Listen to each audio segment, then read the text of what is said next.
excited that this is one of the highlights of the 2014 convention of the Canadian Peace Alliance, and we're very pleased to have all the speakers in the panel here today. And we also want to extend a welcome to those of you who are just joining the convention this weekend for this session, so welcome and thank you for coming. My name is James Clark. I'm a member of the Toronto Coalition to Stop the War, and I'm also on the steering committee of the Canadian Peace Alliance, and I'll chair today's session. And before we begin, I'm just going to introduce each of the speakers so you have a chance to get to know them, and then each of them will have a chance to speak for 7 to 10 minutes or so, give or take a little bit more time, and then we should have plenty of time for questions, comments, and discussion, and we'll give some time to the panelists to respond and to do some wrap-up at the end. So our first speaker is Greg Albo, who is a professor of political science at York University. He's a co-editor of the Socialist Register. He's active in the Center for Social Justice, and he is the co-editor of Empire's Ally, today's text. So please welcome Greg. Thanks, James. I'd like to initially just thank the Peace Alliance, and in particular Derek O'Keefe, who's the co-chair but not here this weekend, and James for helping organize this discussion. I've long followed and admired the Peace Alliance, going back actually to the period of the Second Cold War in the early 80s when it was being formed, and we were all kind of on the streets in many demonstrations about the cruise missile. I remember Leo Panitch being dressed up with Donald Swartz as Trudeau and Reagan, was it? As we paraded around Ottawa at one point in time, refused the cruise, and we did the big demonstration under the auspices of the Peace Alliance in and around the Ministry of Defense building. It was a very important moment. I also remember when I first moved here, actually during the first Iraq War, the Peace Alliance in the middle of the night called some demonstrations, and we were kind of marching down University Avenue in the early 90s at midnight when the first bombs hit Iraq. It was quite a bit of fun, although serious business as well. And of course, the great mobilization that occurred in the mid-2000s against the interventions and wars in the Middle East. The themes of this year's conference are close to those of the book as well, in terms of what my co-editor Jerome Clausen has been calling armored neoliberalism, the hardening of neoliberalism since 2008, which of course the theme of the crisis has been the turn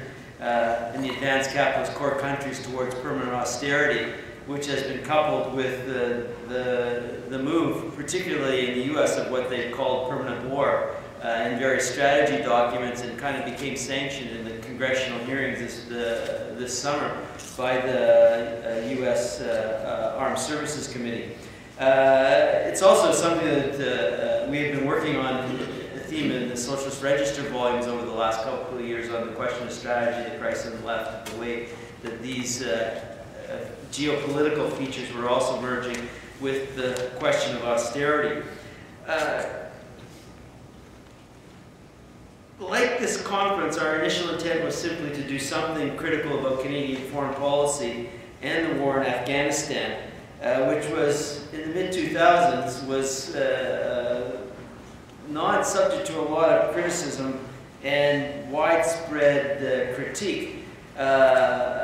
In fact, probably we've never seen such a barrage of propaganda in Canada since the Second World War, and the turn towards what, in their fantastic book, Jamie Swift and Ian Mackay called Warrior Nation, and the documenting of this history of war mobilization in Canada, in particular the way that it had turned in the last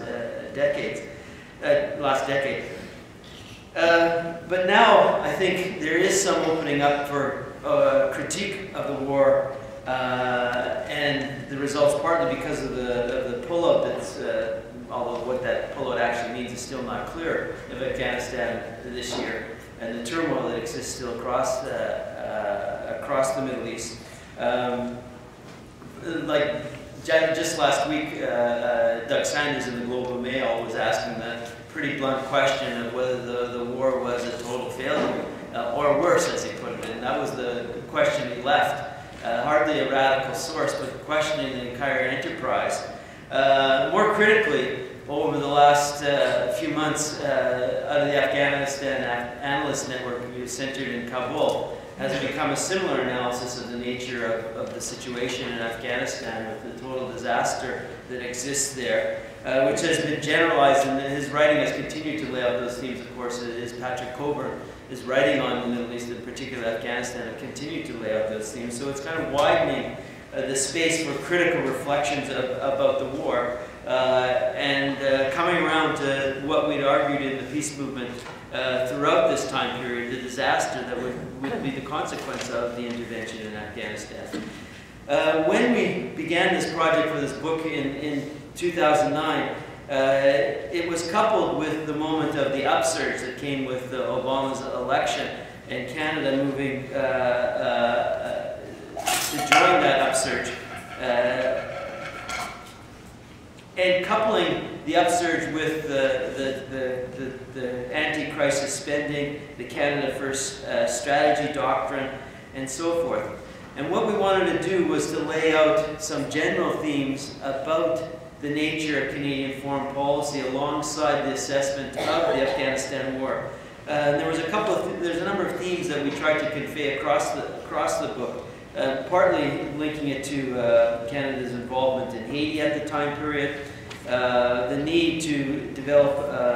the critique of the prevailing academic and media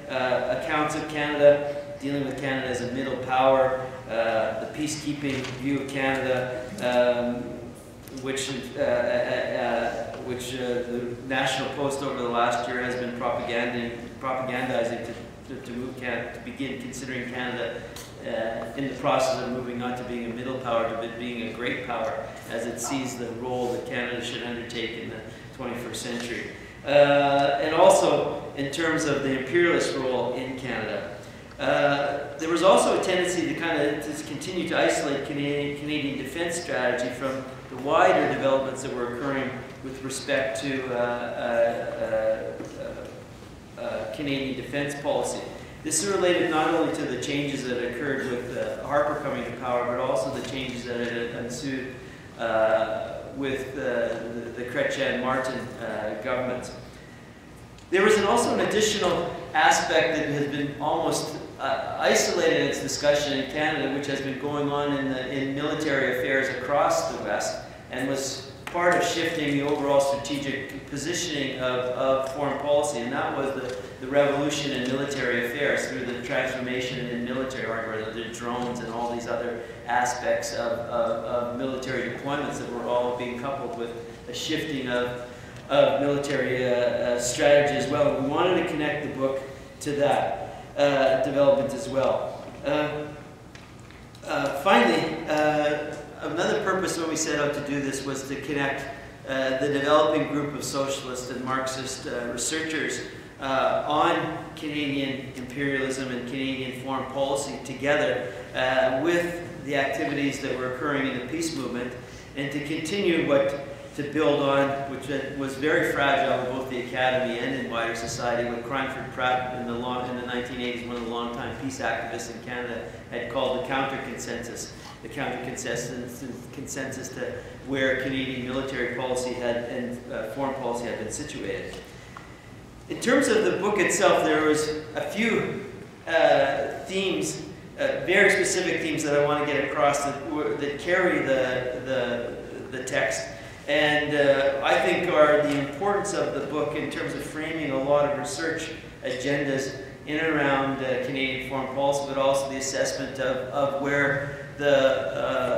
what happened during the Afghanistan war and where Canadian defense policy is headed. One of the themes was laid out in essays by Adam Hania and John Warnock, dealing with how to conceive the Afghanistan intervention in relationship to the Middle East as a whole, and conceiving this as part of a single war from Palestine to Afghanistan,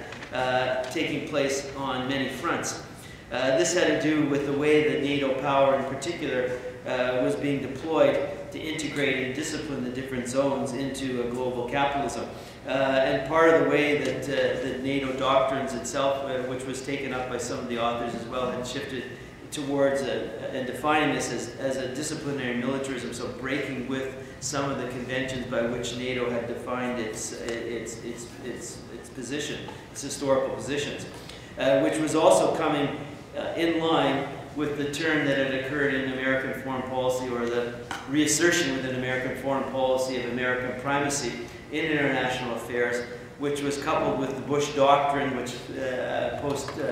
2001, which is not only about primacy in international affairs, but also was the capacity for open-ended war and the treatment of the U.S. as a state unlike the others, something that was always implicit in American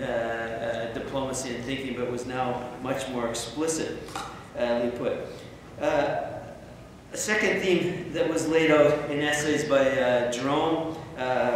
Todd Gordon, I will speak to, Mike Skinner, myself, and Paul Kellogg, was about the internationalization of capital in this phase of imperialism, was also linked to the way that Canadian foreign policy and Canadian military policy was evolving. And this had to do not only with the way that Canada's foreign policy apparatuses were being deployed in defense of Canadian investments abroad, but it was also shifting a whole way that Canadian defense strategy was being seen.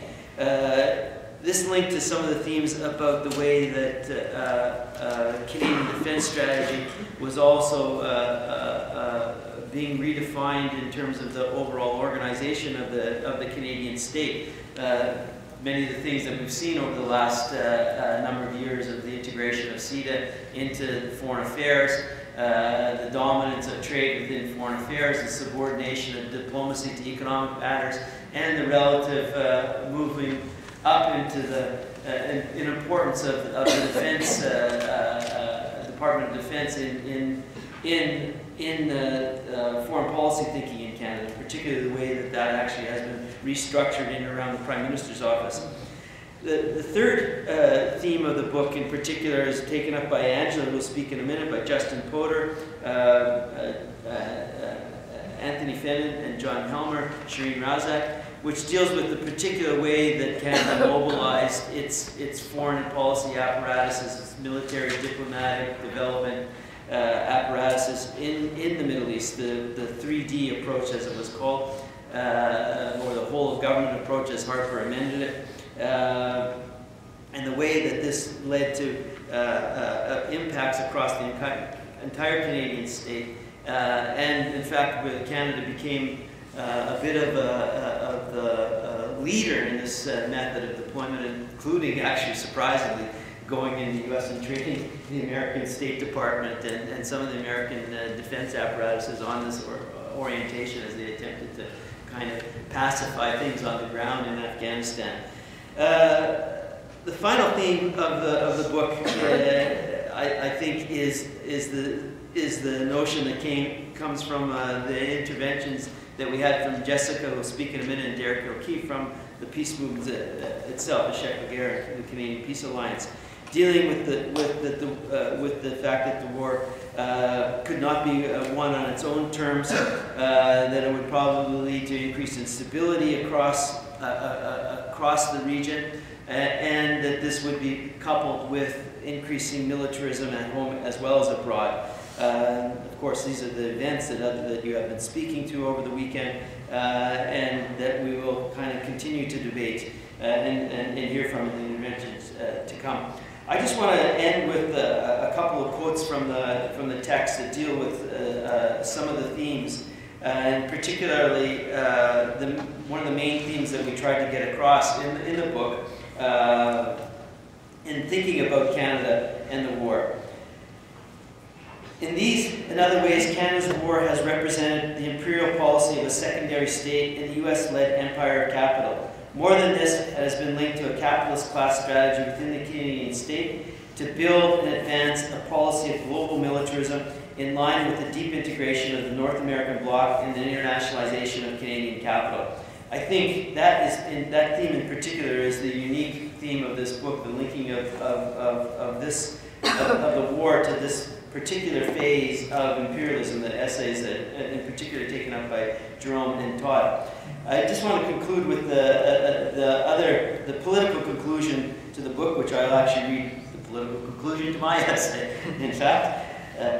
Indeed, the belief that Canadian foreign policy has been or can be a force for a more just or balanced world has been one of the most crippling illusions of political life in Canada, particularly in progressive circles. This illusion has shielded from scrutiny the reality of Canada as an imperialist power and its particular role as an ally of the U.S. project of asserting primacy and expanding capitalism globally. The restructuring of Canadian foreign policy over the past decade, and in particular the Canadian intervention in Afghanistan, has played no small part in revealing these illusions for what they are. They make clear the need for more radical departures in Canadian politics and the reclaiming of a democratic socialism if a more just, peaceful, and egalitarian foreign policy is to be found. Thank you. I will turn it over to my